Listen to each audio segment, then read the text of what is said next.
Introductory note.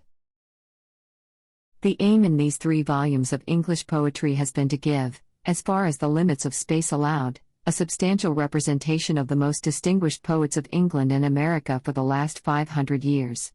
Among previous anthologies, an especially wide recognition has been given by the best judges to Francis Turner Palgrave's Golden Treasury of the Best Songs and Lyrical Poems in the English Language, first published in 1861, and it has been thought best to make that collection the nucleus of the present one. All the poems originally selected by Mr. Palgrave have, accordingly, been retained, with the exception of those by Milton and Burns, which appear in the Harvard Classics and the complete editions of the poetical works of these 2 authors. The larger scale of this collection has made it possible to ignore the limitation of most anthologies to lyrical poems, and to include a considerable number of long narrative and didactic poems.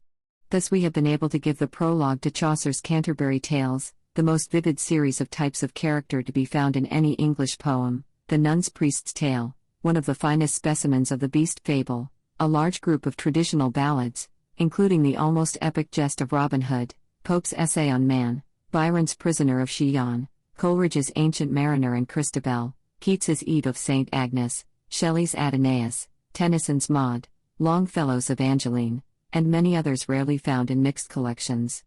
All these poems are given, in accordance with the general practice in this series, in their entirety.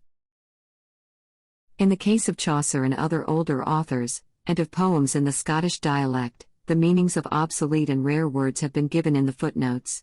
The poems of each author will be found together, and the general arrangement is chronological.